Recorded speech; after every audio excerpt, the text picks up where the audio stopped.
Politica all the way. Politica all the way. Politica all the way. Luzon, Visayas, and Mindanao, and those watching all over the world, magandang buhay po sa inyo lahat. Ako po si Jojo A. At ito po ang Politica All the Way. You know, very interesting po ang topic natin ngayon because these are two topics that do not mix well together. But I have a good mix of a professor with us today dahil ang topic po natin is religion and politics. And our professor is a good mix of sociology, man on the street, ano pa ba? A cool guy, a cool professor, a young professor. But let me just highlight a few of sa kanyang achievements. Is of course he's a political sociology expert. Yan ang expertise niya. He's also into the sociology of religion, which is our main topics for the day, and social issues involving belief, identity, and society. He has also published written opinion in biggest newspapers that we have, Inquirer, Rappler, to name a few. Very good-looking guy. Please welcome Professor Prince Kennex Aldama. Prof! Maraming salamat, Sir Jojo. Thanks for having me on the show.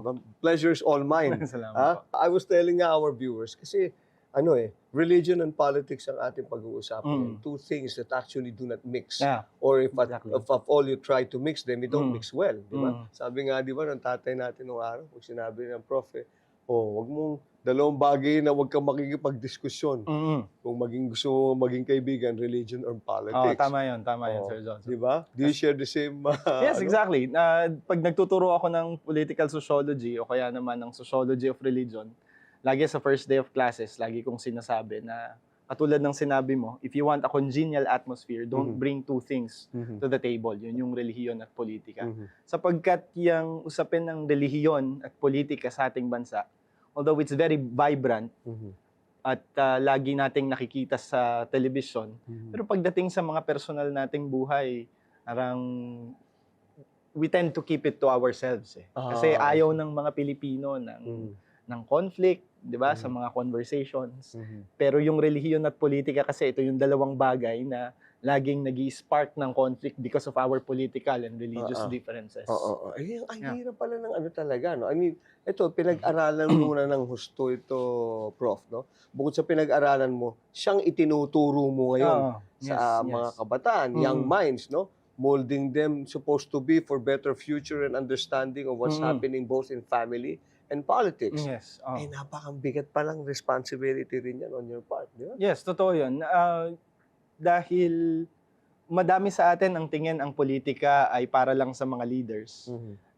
Marami naman nagsasabi na ang relihiyon is very private and personal.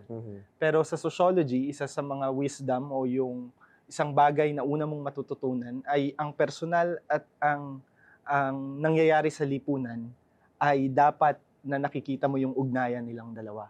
So yun ang tinuturo ng sociology. Sociology. Maganda yan, ha? Mga kapolitika. Ibig sabihin nun, religion at saka yung politics should actually mix. Yes. No? Actually, it's not voluntary kung pagmimix mo ba siya o hindi. Whether we like it or not, talaga naghahalo ang relihiyon at politika. Lalo sa isang bansang katulad natin, na mula pa noong panahon ng ating mga ninuno hanggang sa panahon ng Espanyol, naging embedded na or pumasok na sa ating kultura, mabigat yung relihiyon bilang isang pundasyon. So, at naging seat of power din siya at the time ng mga Espanyol. During the Spanish. During the Spanish. Kaya naman pala marami nagpipraise the Lord sa Senado. Totoo yan, ano? Ginagamit ang Biblia at marami silang lagi nilang ini-invoke ang Diyos pagdating sa usapin ng politika. Di ba nakakaano yung Prof, na nakakatawang nakakatuwa, na nakakainis at the same time, na lagi nilang sinasabi to differentiate or to dislodge religion from politics. Kumbaga, you give to Caesar what is due to Caesar, to God what is due to God. And yet, pag kailangan nila ng panghatak ng tao, Prof, nang ginagamit nila. Di ba? How do you explain that? Hindi naman ibig sabihin nun na ang politika sa atin ay naging mas relihiyoso. Mas tingin ko diyan ay alam ng mga politiko na mahalaga sa mga Pilipino ang relihiyon. Kaya doon marahil hindi ko alam kung sincere sila or talagang part ng political tactic nila na ipakita na sila ay mga righteous leaders. Kasi karaniwan lalo sa atin na tinitingnan natin na ang isang mahusay na leader ay isang righteous leader at ang righteous leader na ito ay mayroong paniniwala sa Diyos, di ba? At sa Pilipinas na predominantly ay Kristiyanong lipunan. So makikita mo tuwing election, di ba? Ang dami Sir Jojo ng biglang nasa simbahan, biglang nagpa-participate sa binyag, di ba? Oh, tapos pag may lamay, laging nandun ang mga politiko.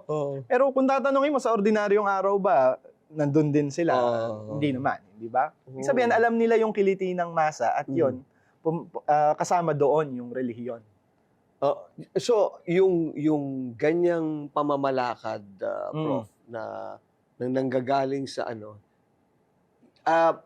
ba to? Hanggang ngayon ba ang mga Filipinos are still parang nasisway pa rin tayo ng religion over politics? Okay. Yeah, it's a good question, no? Kasi Sir Jojo, kapag tayo ay bumoboto, hindi lang naman tayo pumipili talaga ng polisiya. Pumipili din tayo or pag bumoboto tayo, nakaugat din ito dun sa ating paniniwala, dun sa pagtitiwala natin sa isang politiko. At yung pagtitiwala na yon, ugat naman siya doon sa paniniwala sa mga moral values natin. And it so happened na sa bansang katulad natin, kagaya ng sinabi ko, ay ito ay nakasandig or nakadepende doon sa ating relihiyon. So kaya tayo sa politika, dapat maintindihan natin, lalo doon sa mga viewers natin na kapag bumoboto tayo, it's not just about the facts Okay? We also bring our stories. It's also affected by our identities. And our votes are affected by our beliefs ng ating mga paniniwala. Ganun din pala kabigat talaga. So tama, it's very interesting to note na yan, Prof. Kasi lagi nilang sinasabi na, ihiwalay mo politics sa religion. Pero it's a refreshing way na pagkakasabi mo na hindi mo entirely pwedeng tanggalin yan kasi para bang more than anything else yung the good of it, they should actually synergize di ba? Kung ano yung public servant supposed to be should be coming from the fear of God. So ako, tama yun, and then I would say also na the religious is also political. And the political is also religious. Maganda yan, bakit siya ang religious ay political? Kasi pag sinabi mong political, it's about kapangyarihan, power, At sa bansang katulad, power and service supposed to be, power and service, 'di ba? At ang relihiyon sa atin ay may kapangyarihan. May kapangyarihan siya to sway public opinion. May kapangyarihan siya to direct its members kung ano ang dapat gawin at sino ang dapat suportahan. On the other hand, yung political ay religious din. Bakit ko nasabi? Hindi ibig sabihin na sinasamba natin yung mga politiko natin. Ang sa akin, nagiging parang mahirap kasing sabihin na kulto, kasi it has some negative connotations. Pero ang sa akin, kapag hindi na natin kayang i-criticize yung ating mga leaders for the sake na, or dahil lamang sila ay ating leader, o sa identity nila, merong cult-like tendencies ang mga ganyan. Okay. So, ibig sabihin, lagi mong tinitingnan na tama lagi ang leader mo. Okay? At tinitingnan mo na yung anumang criticism ay betrayal sa kanya. So, huwag ka na lang magsasalita against him. O kaya naman ay ang ginagawa, yung facts ay na-overshadow ng identity. So, you don't care about the facts as long as he or she is your leader. Wala kang pakialam. So kaya nga yung, sabi ko nga, ang political ay may tendency to be also religious. Of course, you're talking about former President Duterte. Ay, pwede ba tayo mag-drop ng names? Pwede tayong dalawa lang naman. Pwede mong mag-drop ng names? Pwede. We really have to be objective about this, ano? Objective. Objective. Oo, kasi ang sociology ay science eh. At ang science ay dapat You have to dapat be objective, not Oo. subjective, ano? Sa mga manonood, kay Sir Jojo po nang galing yun. Hindi po sa akin nanggaling. Yun yung mga pinanggalingan. Alam mo, ano eh, yung mga nababasa natin at mga nangyayari, ang laking bagay sana when with your expertise in sociology to bring about things in the thinking of the Filipino people not to be personal with what's happening. Kasi you premised on yung ganun eh, di na? Dapat hindi sila ganun. Yun ang nangyayari ngayon eh. Now it's, patronage politics. Yeah, exactly. Diba? And the personal is also political. Sapagkat yung sinasabi mo kanina na patronage politics, minsan sasabihin ng mga ibang mga botante na dapat tinitingnan natin ang data, dapat tinitingnan natin ang facts, 'di ba? Kung ano yung dapat maging objective tayo sa pagpili, 'di ba? Pero dapat nating maintindihan na merong irrational sa politika. Ano yung irrational politics na yun? Yung emotions is involved, 'di ba? Yung religious ideas or religious beliefs. Irrational politics, emotions. Emotions And? natin. Ayan, yung religious Side of it. Okay. the religious side of it, ano? So, at ang mga Pilipino, mahilig tayo sa madramang politika. Hindi ba? So dito sa atin, yung mga politiko ay yung mga actors nagiging politiko, yung mga politiko nagiging actors. Pero hindi na ako magbabanggit ng pangalan. Hindi na ako magbabanggit ng pangalan. Sa amin. Mas alam mo yan, mas alam mo yan. Politica all the way. Politica all the way. Politica all the way. When you think about it, Prof, from your expertise point of view, it's all a game. Is it a game? Ganun na ba nangyayari ngayon? Yeah, it's a game. But sa isang politiko, ang mahusay na politiko ay mahusay lumaro sa game ng politika, no? Pero yung pagiging mahusay na lingkod bayan na sinasabi ay hindi lamang yung sa kagalingan mo sa taktika sa politika. You also need to have a vision, diba, in politics.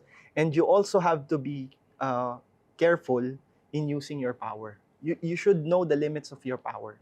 Na kaya mong gamitin yung kapangyarihan mo sa tamang panahon at hindi ka namimili kung kanino ito gagamitin. Di ba? So, it's a game, yes, but if that game will be won by somebody who has the wrong hands or bad intentions, katulad na nangyayari sa ating bansa, given all the issues of corruption, given all the yung mga napapanood natin recently na problema sa ating bayan, mananatiling walang improvement sa ating bansa. Actually, yun ang sad eh. Yun ang lagi yung sinasabi nga eh. Yung, ito naman eh, galing kay Spider-Man, pero it is very apt talaga, tamang-tama yung yung with great power comes the biggest responsibility, you know. And sadly, I'm sure, Prof, you would agree with me. Ang pinagtataka ko, ang ponderable sa akin hanggang ngayon, because I have seen this happen, bata-bata pa ako nun hanggang ngayon. Nakikita ko na bakit you're given that opportunity, the opportunity to make a difference. Number two, the power and the finances na hindi galing sa'yo, ibinigay sa'yo. No? Trust, confidence, power, and authority of the people, and yet, you still bungle it. You know, para bang, kasi ako, Prof, ito, tama-tama, this is your expertise eh. Ang mga Filipino, we're the easiest, I think, to to support and to make happy. You know? Three meals a day, good education, a good health, and then maybe after at the end of the day, of the weekend, time with family, di ba? And yet these basic things are hindi pa rin ma-fulfill. Yeah. Eh. Diba? Yung sinasabi nga na overtaxed pero underserved tayong mga Overtaxed and Mga- underserved. overtaxed and underserved na mga Pilipino. And I agree with you na rampant yung corruption, and those whom we have entrusted authority with, sila pa yung unang nagva-violate na to. Mhm. Ngayon, ang malaking tanong ay saan nga ba nanggagaling at bakit repetitive, paulit-ulit yung ganitong klase sa Tama, politika oo. natin? It has to do with our culture and values. At doon Okay. napapasok ang sociology. Hindi yung po pwedeng ihiwalay yung kultura natin doon sa pamahalaan o doon sa ating politika. Yung utang na loob nandyan. Yung patronage politics na binabanggit natin. No? Na tingin natin, pag tayo ay natulungan ng isang politiko, yung may obligasyon tayo sa kanyang ibalik sa pamamagitan ng boto, sa pamamagitan ng pagiging tapat lagi sa kanya, na whatever happens, siya yung iboboto mo. So may para kang blind fanaticism na nangyayari dito. When in fact, sa utang na loob, hindi mo naman talaga yun mababayaran. Pero dapat ma-realize ng ating mga kababayan na yung sinasabi mo kanina mga basic needs, hindi ba? Yung makakain ng 3 beses isang araw, di ba? The reason why it's basic need is yun yung bare minimum na dapat nating nararanasan. Nakakakain dapat tayo. Dapat tayo ay may maayos na tirahan, maayos na tubig, may access tayo sa universal healthcare, maayos yung transportation natin, di ba? Hindi natin pinoproblema ang pag-aaral ng ating mga anak, ano? Ngayon, sometimes it's easier said than done eh. Okay, napaka-ideal ng mga ganyan. Pero bakit nga ba paulit-ulit o nananatili pa rin tayo doon? Kasi sa isang bansang katulad natin, na rampant ang inequality at rampant ang kahirapan, napakatagal isolve niyan. So ang isang ordinaryong Pilipino, kapag ang isang politiko ay nangako sa kanya, wala tayong pinapangalanan, pero generally, di ba? Kapag ikaw ay binigyan ng ayuda, halimbawa, o ng tulong, yung tulong na yun, tinitingnan mo na tulong galing dun sa mismong tao o sa politiko. Hindi naman galing dun sa pamahalaan at hindi mo yung tinitingnan bilang right mo. Because an ordinary Filipino would, halimbawa, would not turn to the Bill of Rights. Di ba? Na ito, karapatan ko to, dapat ko tong I'm entitled to diba? this. I'm entitled to this. Halimbawa na ganyan. Mas nakikita mo yung immediate na tulong. Di ba? So nakikita mo na yun ay blessing at patron or hulog ng langit. Hulog ng langit. Okay. Kung saan man siya nanggaling, ano? Kung sa langit nga ba?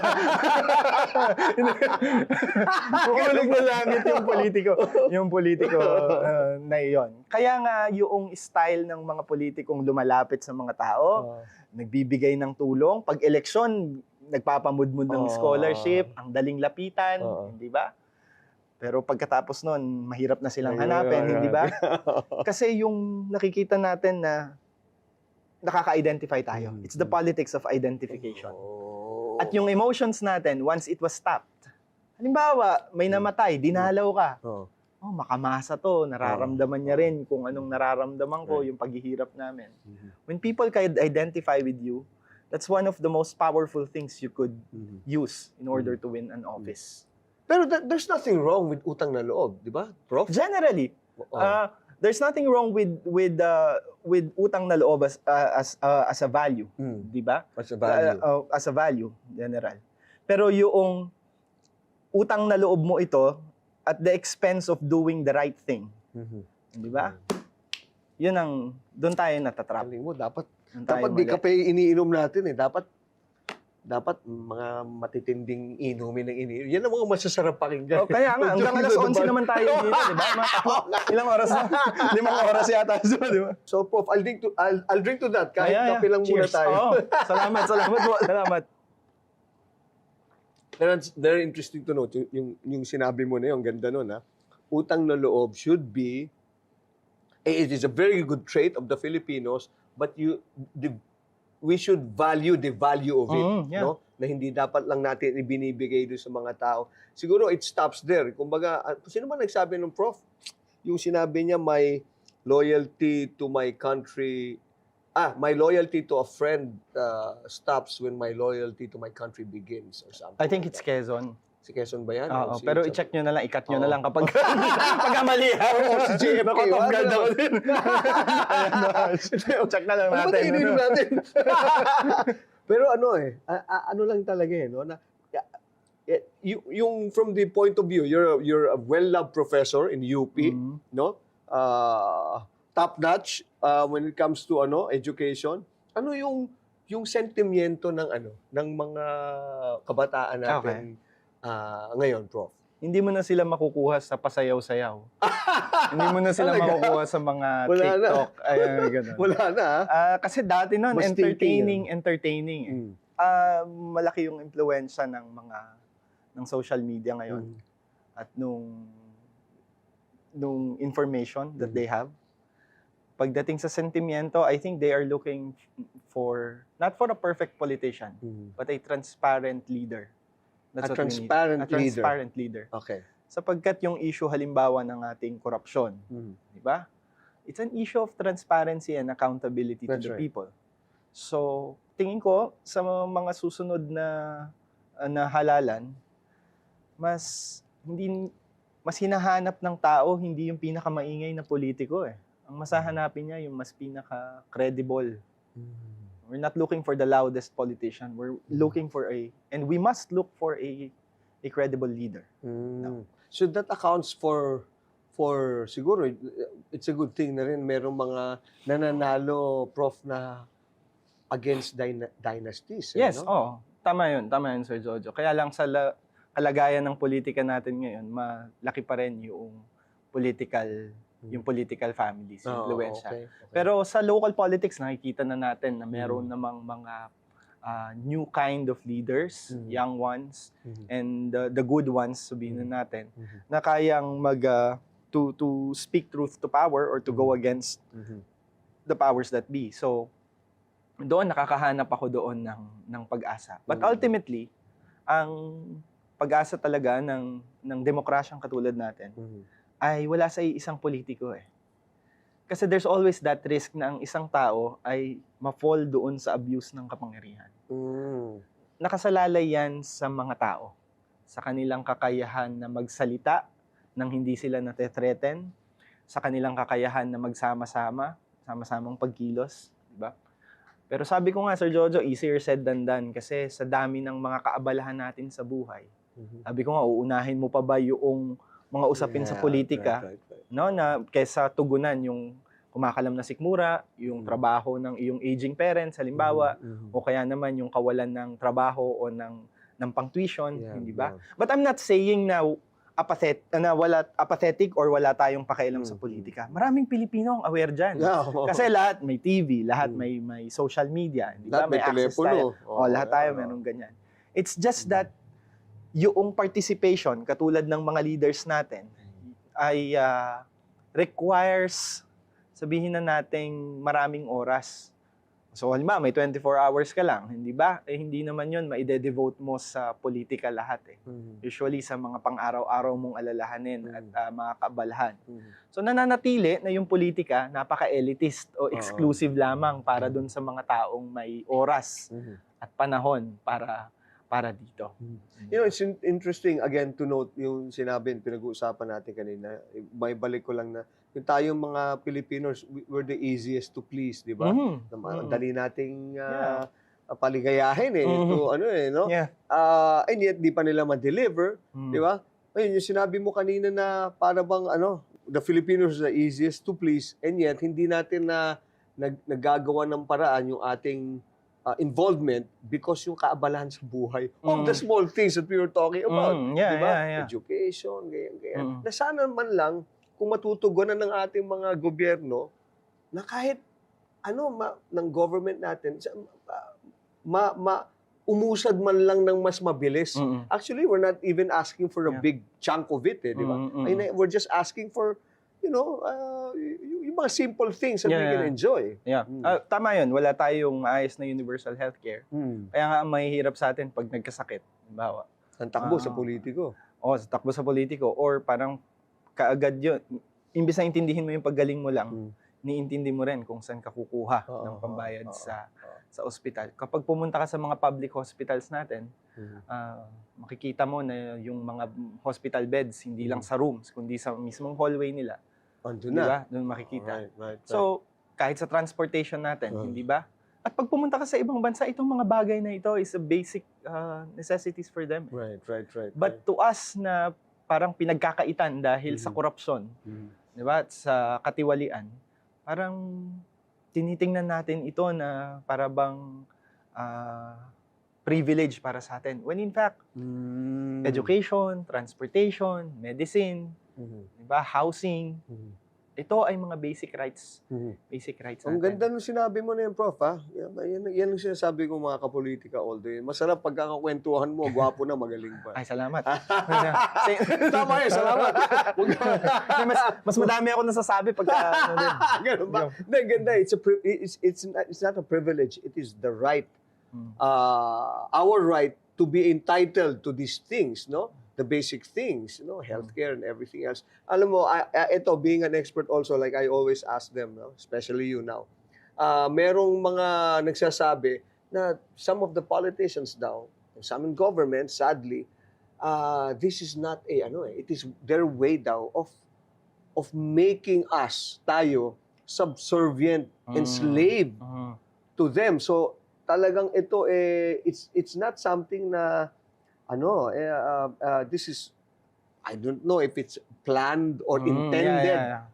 Talagang intended na ginagawa tayong ganun para tayo is subservient. Is that, being a sociology expert, Prof, what's your thoughts on this? We do not know whether it's intentional or not. But what I can say is that definitely there are mechanisms to maintain the status quo. Nanatiling ganun. Kaya nga yung awitin na baligtarin yung tatsulok, hindi ba? Yung sapat na ba yung eleksyon para baligtarin natin yung tatsulok at hindi tayo manatiling subservient? Kung tayo ay mamimili ng tamang mga leaders. Pero kung ang choices mo, halimbawa, sa dumating ang eleksyon at yung choices mo is the same political families, then pare-parehas na galing sa, halimbawa, kay Juan de la Cruz, lahat yun kamag-anak niya.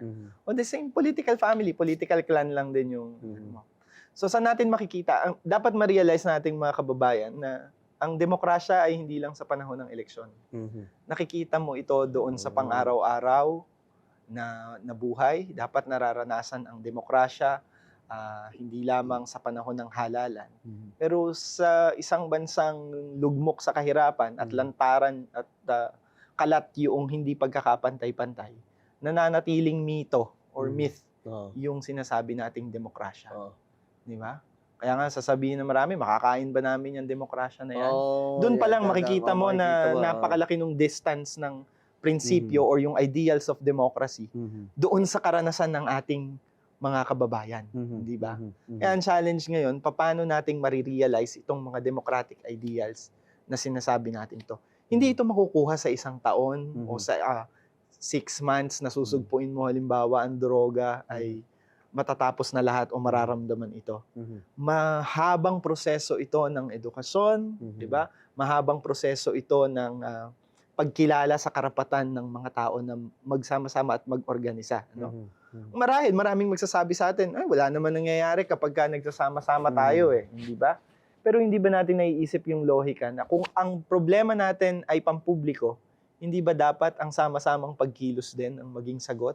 That's right. Di ba? Isa ang eleksyon doon. Pero to create organizations among people na that could lobby to the Congress, yung mga bills na yan, di ba? At hindi lang nanggagaling sa isang politiko. Malaki yung magagawa natin. Politica all the way. Politica all the way. Politica all the way.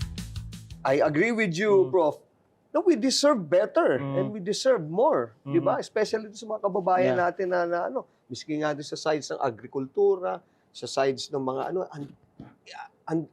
ang dami nating magagaling, ang dami nating and yet hindi natin na-harness because yung mga tao na nandyan ay parang ibang priority. Kaya nga, tama yun, no? Yung sinabi mo kanina na na marami tayong magagaling. Naalala ko tuloy yung motto ng UP, yung Honor and Excellence. Honor and Maraming excellence. excellent, academically excellent, maraming magaling sa mga management.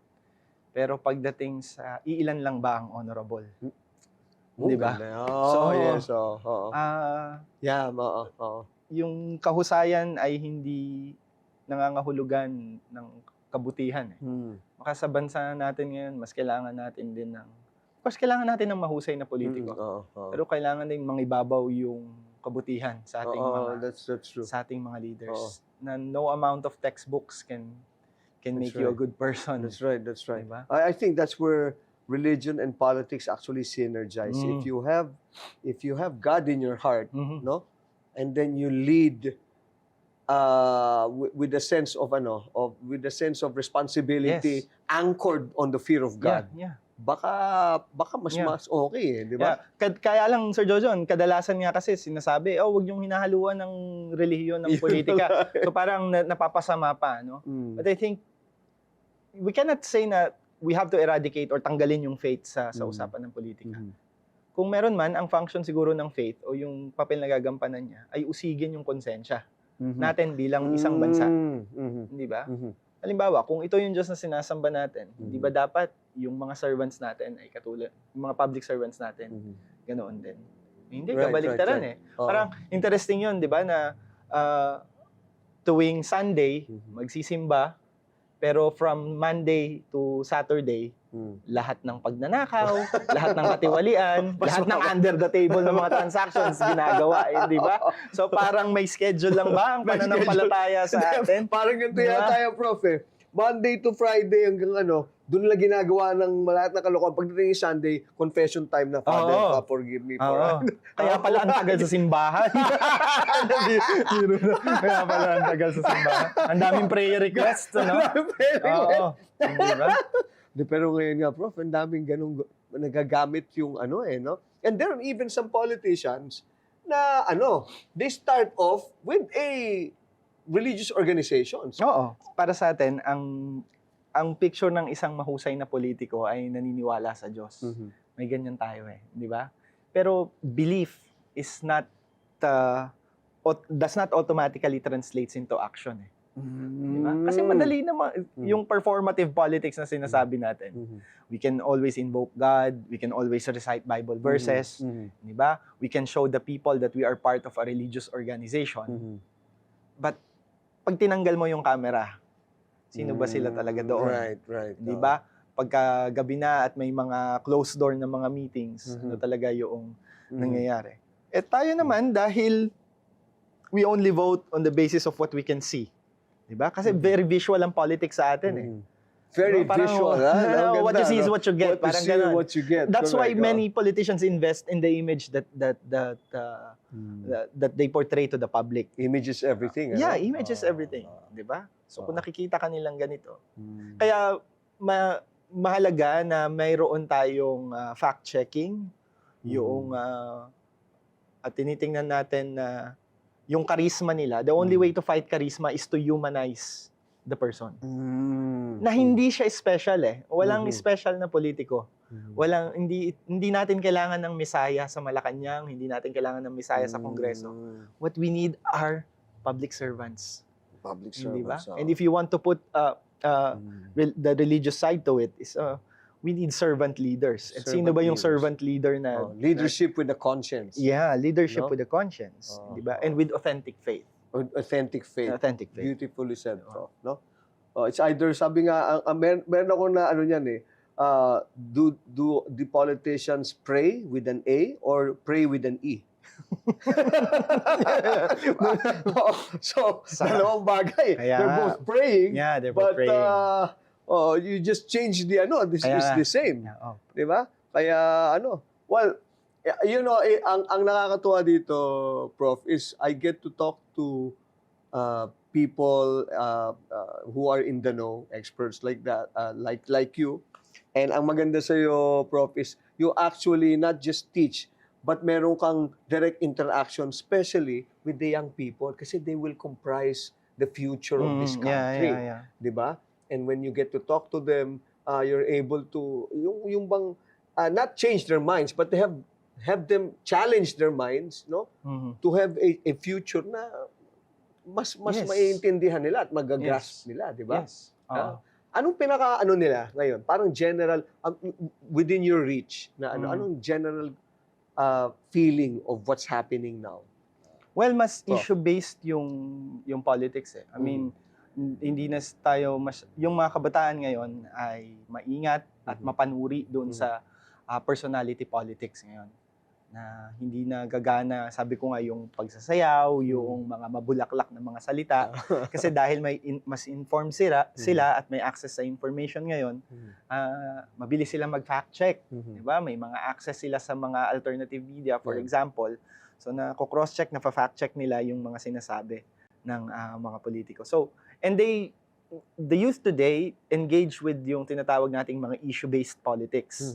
So, it's not just yung, although, syempre, nakikialam pa rin tayo sa nangyayari sa Senado, sa Malacanang, pero yung issue ng environment, ng education, ng gender, ng climate change, at kung ano-ano pa na kinaharap ng ating bansa, nagpa-participate ang mga kabataan. So, Kabataan doon. that being said, itong nangyayari, like for instance, itong si former President Duterte is now in Yeah. Nagisyan. You think he's deserving that he's there now?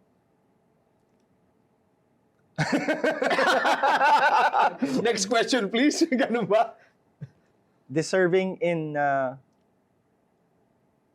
I think he deserves to be tried under the rule of law, which during his campaign, many Filipinos were not given the privilege to have. Because it wasn't the rule of law. During his time, it was the rule of the streets, the rule of violence. Okay. Hindi ba?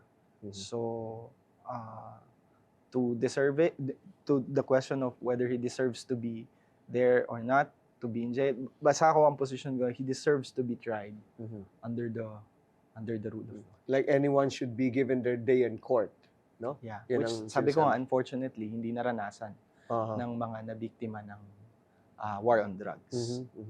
Medyo ano pero okay, meron namang nagsasabi, Prof, na did it, or I'll just put it out right Okay. there.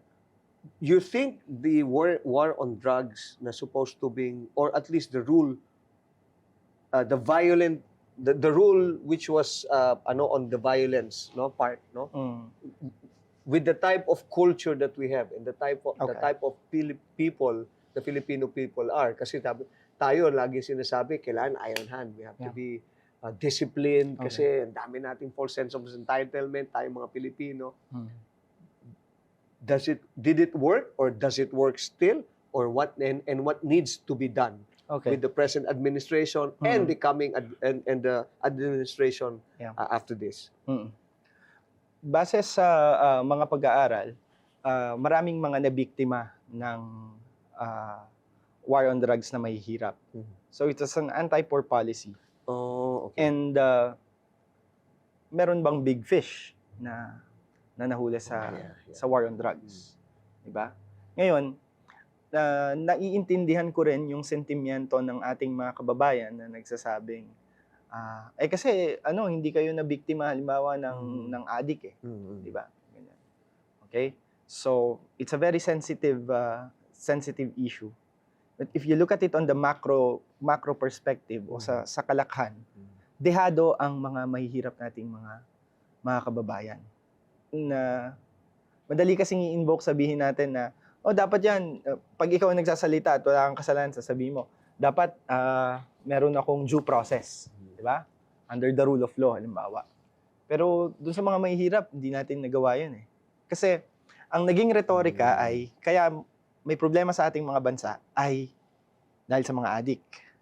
Nagkaroon ng scapegoatism.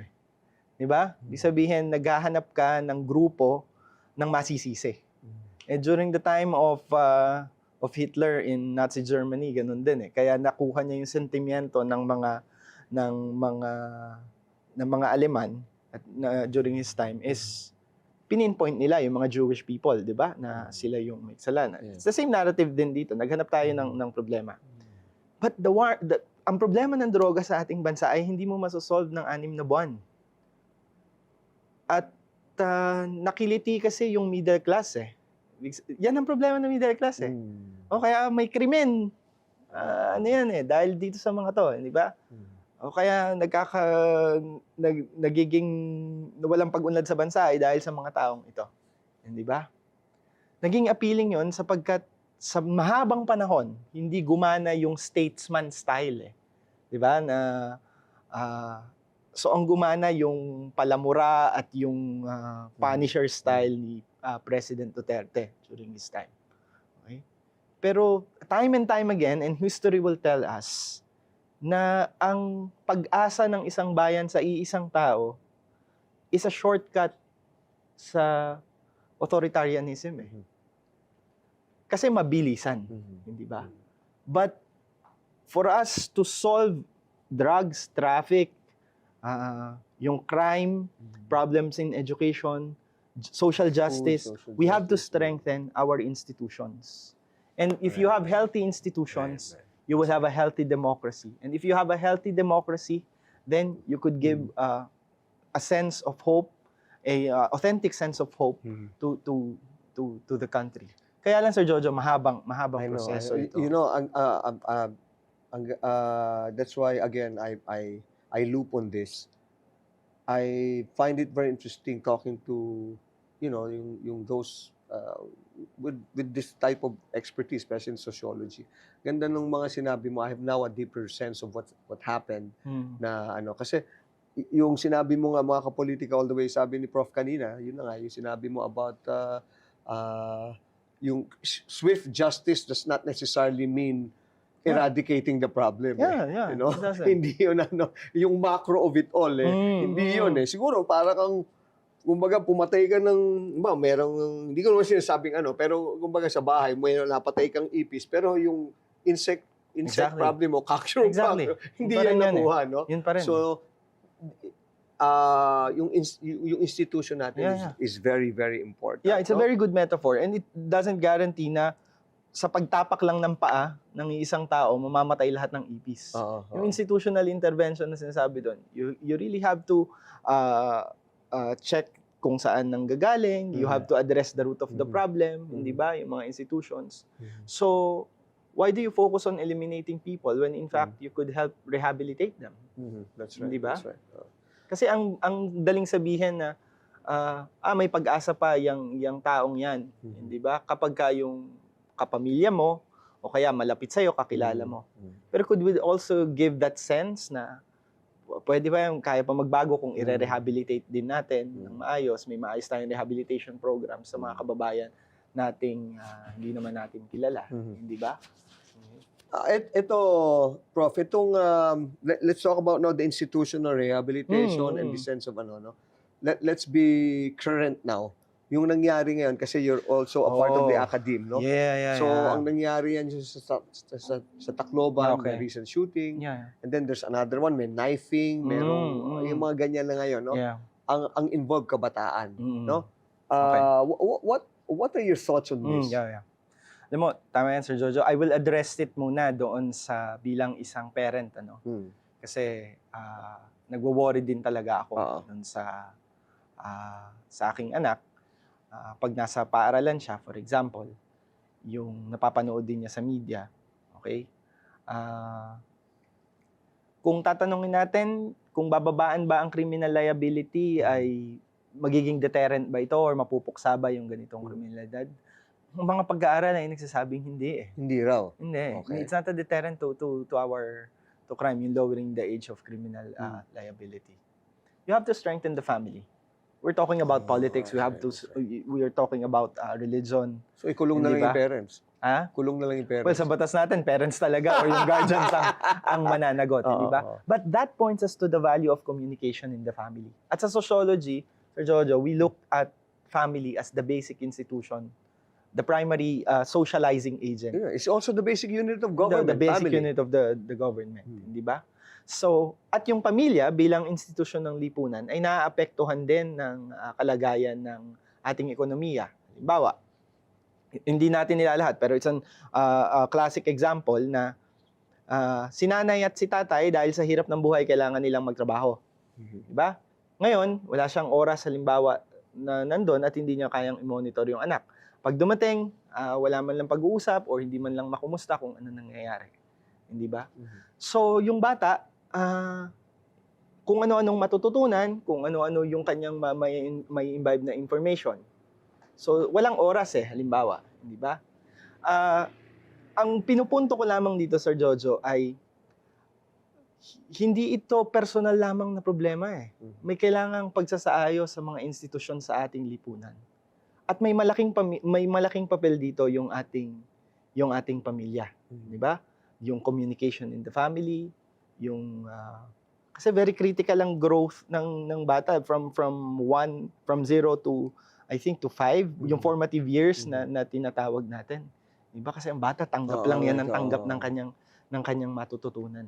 Di ba? So no, I think lowering the age of the criminal liability wouldn't solve those things. We need institutional interventions, strengthen our public institutions, yung mga safety measures natin, dapat din nating palakasin. Politica all the way. Politica all the way. Politica all the way. So usually, we now go muna to my name drop. No, yung name drop natin, supposed to be, I'll drop a name and then you say Okay. it. Pero this time, you being a professor, magbigay ka na lang ng grado sa Okay. UP. Okay. So, ang sige. UP system is Pinakamataas ang 1. 1 being the highest. Oo. Tapos, ang pinakamababa, 5. Bagsak, 5. Bagsak ang 5. Oo. So, ang average niyan, nasa 2, 3. Oo. Okay? Tama Sige. ba? Para manghuhusga tayo ng kapwa dito. Hindi naman ganun. Bigyan mo na lang. Ano naman? Sige, may Pinanggagalingan naman tayo dyan. pag ganyan. May pinanggalingan. Oo. Makikita mo May naman yung work nila eh. Di ba? Sige, Work sige. inputs nila. Naku, bihira akong magbagsak, Sir Jojo. Bigyan mo lang ng pasangawa. Sige. Sige. Hanggang 3. Okay. Okay. Okay, friends, 1 pinakamataas, 5 medyo bagsak. So, ang median natin is 3. Okay. Simula tayo kay General Nicolas Torre. 2. 2. 2. 2 ba? Medyo Okay. Jinggoy Estrada. Sabi ko, hindi ako magbibigyan ng 3, di ba? Pwede ko bang bawian ng daw?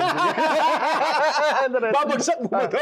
Hindi, bumagsak siya So, isingko natin. Pero isingko. pwede namang mag-retake, kaso nakailang retake na kasi, Ganun. no? Palagi nagre-retake Nagre-retake. Summer ba? Palagi nagre-retake. Aray ko. Palagi nagre-retake. Okay. Alan Peter Cayetano. Ako, eto. Pwede kayang dapat ite-tres ko Itetres mo sana. I-ano na lang natin, 4.